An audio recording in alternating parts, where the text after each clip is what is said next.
Hi everybody, this is Levi Clay and I am back again for another vlog.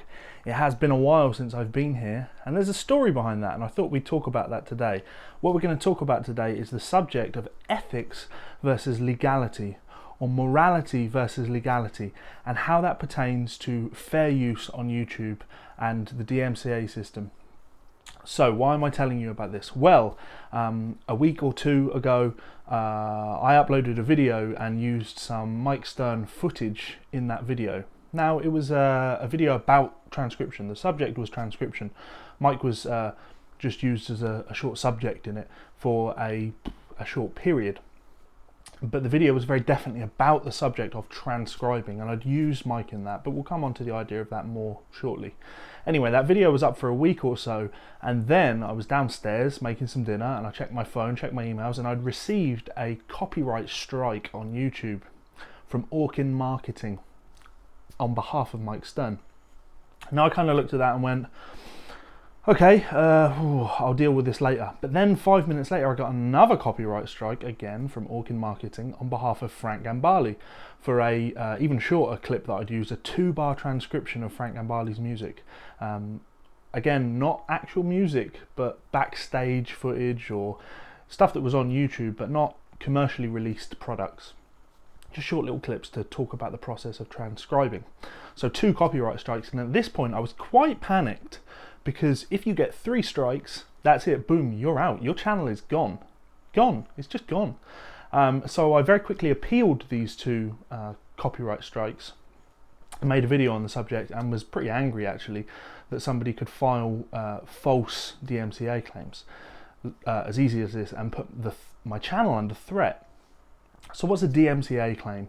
Well, the DMCA system is the Digital Millennial Copyright Act, and it protects content creators and intellectual property owners from their material being stolen, essentially. So when I released my album, I found that somebody had very kindly uploaded the entire thing to YouTube.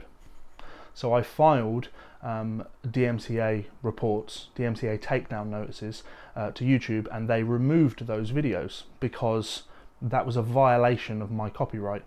It's my music, and it wasn't being used fairly. It was literally just put up there so people could circumvent the channels, the way that I wanted to make money from my content, i.e. encouraging you to buy the album on iTunes. There are certain ways that you can use content that you've not created though, and that would be deemed fair use. Now this is a very difficult subject because it's often used incorrectly. You'll see people upload entire albums to YouTube, and in the description they'll explain that you know, I'm not intending to make any money off this, the rights belong to this person, it's not my content, but it's fair use. It doesn't work like that. That's not fair use. You'll notice that at the start of this video I had some of my music, Hellcat Molly. That's because I wanted some incidental music, some music as background music to set the tone for my video. So it's a feature, it's important. I couldn't just, for example, if I really like CeeLo Green's Fuck You, I couldn't just use CeeLo Green's music at the start of this video, because I'm literally using his created content for the purpose of putting my point across. I'm using his intellectual property in order to make my video, make the point that I'm trying to make. So I'm essentially trying to circumvent his owned content. Anyway, so I will often use short clips of people's videos in reference to things. Now in fair use law, you can use people's video content for various reasons, but the reasons that I'm using them are for the use of comment and criticism, for reporting, for education, and for research. These are all great reasons to encourage fair use, because it allows news reporters to do their thing, it allows educators to teach, it allows you to criticize people's ideas and have open discussions. As some of you know, I'm a big follower of a lot of the skeptic channels on YouTube. So actually, I'll leave a link in the comment. Counter Arguments, a great channel there. He put up a video on this sort of subject and how he dealt with copyright strikes. He will use clips of other people's videos in order to listen to what they say, talk about what they've said, and refute their ideas. That's healthy, so that's good, that's fair use. So I understand fair use law. Anyway, so Steve filed 2 copyright complaints and I filed counter notifications. Now what this means is that if he doesn't then seek legal representation, his claims will be dismissed. If you filed a proper DMCA claim, then you should seek legal representation because you're protecting your copyright interests. So anyway, after a while I got a message from Steve on Facebook. Hey Levi, Steve Orkin here, the guy who took down your videos on behalf of the artists. I'd be happy to address the issue with you directly if you're interested. I messaged him back and sent a long explanation of how this was fair use. And his response was, oh my, that's a lot. First, you seem like a cool guy and nobody wants to fight you. I did not see the videos that were taken down as I have someone working with me who does this. Your other videos seem to fall under fair use and I'm willing to assume that these were similar. I would be willing to retract these, but I do want to say something. So first of all, he's having people file DMCA claims on his behalf. When you do that, you have to digitally sign your name. So if someone else is signing your name on your behalf, that's breaking the law. The artists I work with hate what you're doing. You should at least know this if their feelings mean anything. Your YouTube rant makes great points about fair use, and of course I can respect that, but you also come across as an angry and vulnerable victim. Okay. Most of my clients would find this very ironic because they feel like victims and they shake their heads at people who arbitrarily take their content and use it as the basis of their own products. Now again, Steve's not seen my videos, so to them you're just creating commercial content that relies heavily on their ideas, history and names and everything they ever worked for to be unique artists, blah blah blah. As a marketer I get it. You want to drive more people to your content. To be clear, they don't have attorneys, they're not out to get anyone, but they're definitely not the big guys. They're artists and they've worked their lifetime to create masterpieces. And he asked me to forward my claims to him and he'd deal with it. And I got angry at that because the reason I get angry with this is because I'm not angry at Mike Stern. Let me be super clear on this. We'll talk about Mike in a second, but I'm a huge Mike Stern fan, like one of my biggest influences, and you can hear it in my playing, hopefully. So I own just about everything Mike's ever done, and I've worked with Mike on things, I've interviewed Mike, I've hung out with Mike. Mike is one of the nicest people I've ever met, so I didn't buy what Steve was saying here.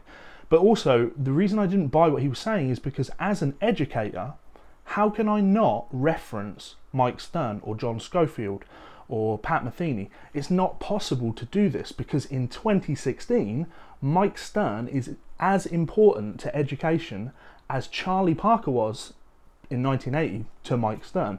So when Mike teaches, he references and demonstrates and shows you how Charlie Parker would have done things and how Miles did things and how Coltrane did things. In fact, on his My Music Masterclass lessons, and I urge you to go and purchase these because they're great and you should support great artists by buying their content, his My Music Masterclass lessons, you find a link to that below, he literally teaches you giant steps, John Coltrane's composition. Now hang on a minute, Steve, Mike didn't compose this, but he's teaching it and he's literally selling it.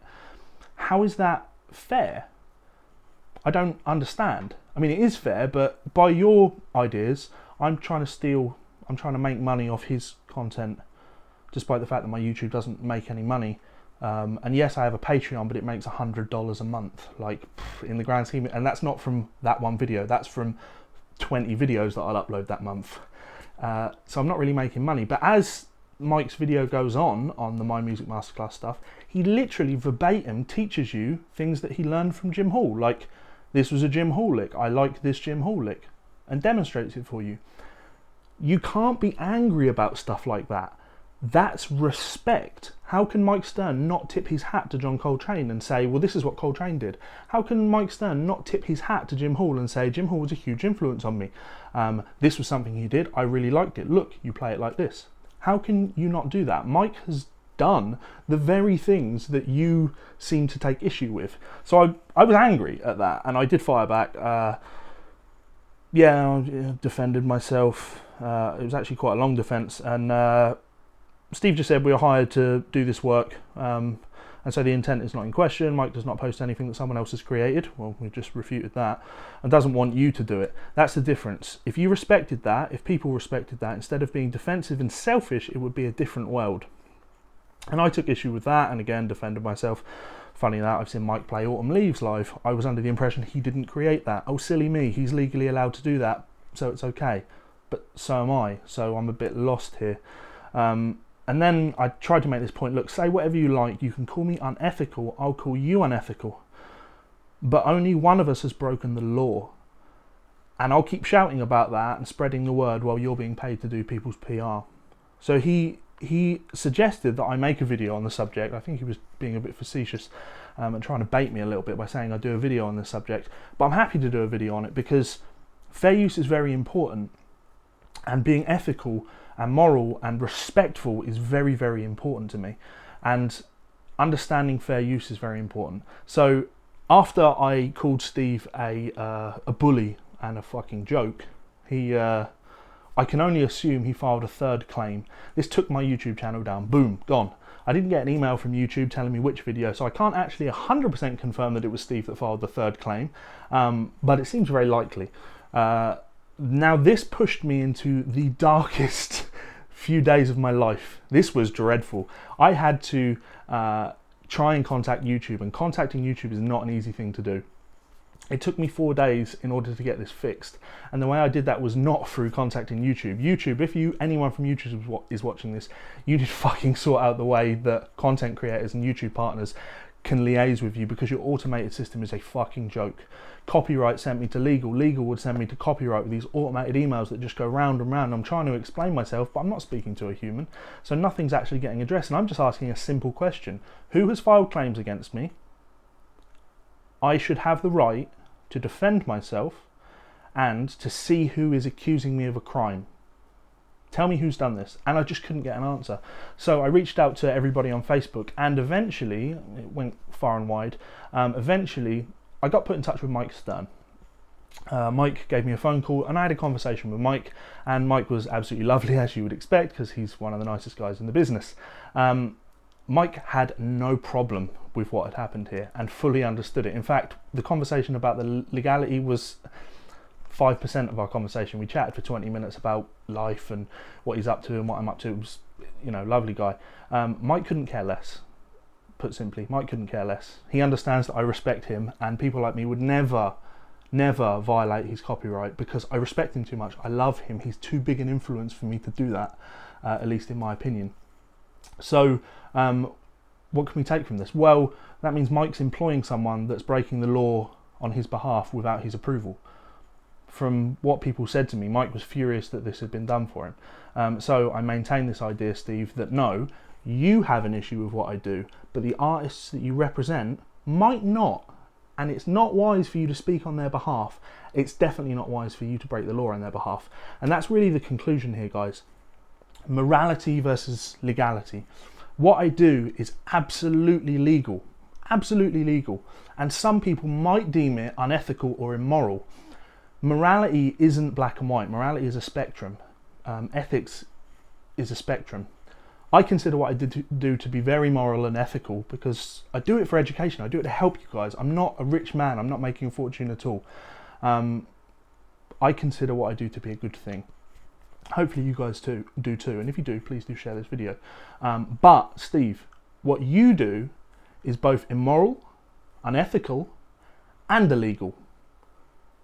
So maybe the pot should check if it's calling the kettle black. Because as I maintained in our conversation, you're a joke and a bully. And I will stand up to people like you. And this is about the small YouTube channels. This is a lesson to you guys that if you fight this stuff, file counter notifications, try and reach out to the content creators and explain what's happened.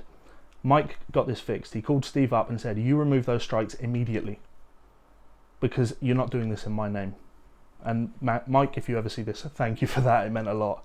But what do you guys think? What do you think about fair use law and stuff like that? Drop me a comment in the box below. Feel free to share this video, and you can also check out my Patreon. There's also a link to that below. In fact, this video was brought to you by these fantastic people on Patreon that have been supporting me at my $10 tier. Guys, I really do appreciate your support. I couldn't do this stuff without you. And hopefully we will continue to keep making great content, because what I've learned from this entire experience is that my YouTube means a lot to me. I love my YouTube, and I didn't realise that until I lost it. So I'm going to be putting more time, care and content into this stuff. Thanks guys, and I will see you next time. Bye.